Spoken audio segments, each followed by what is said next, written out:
did you do with him? All that is left is to make him.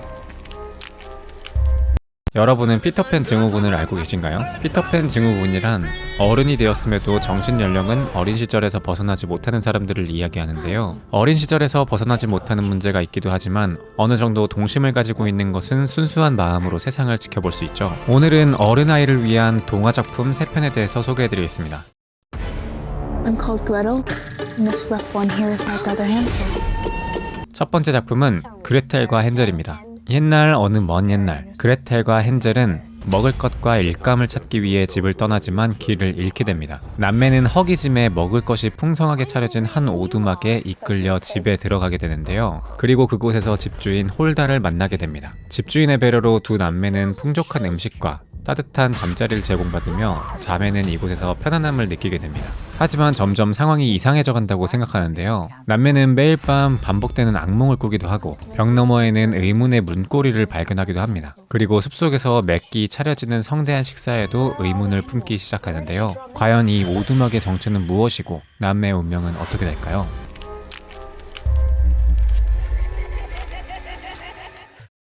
Place Jared Grace wanted to be.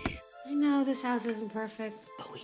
두 번째 작품은 스파이더 위크가의 비밀입니다. 뉴욕을 떠나 쓰러져가는 아서 스파이더 위크의 저택으로 이사온 그레이스가의 3남매 쌍둥이형 자레드는 저택 안에서 이상한 기운이 흘러나오는 책을 발견하게 됩니다. 그 책에는 절대 열어보지 말라는 경고와 함께 단단히 봉인되어 있었는데요. 하지만 자레드는 호기심을 이기지 못하고 책장을 펼치게 됩니다. 그날부터 존재조차 몰랐던 무언가가 3남매의 눈에 보이기 시작하는데요. 정체를 알 수 없는 그들로부터 끊임없는 공격을 받게 되는 3남매. 과연 스파이더 위크가의 비밀은 무엇이고 3남매는 위험에서 살아남을 수 있을까요?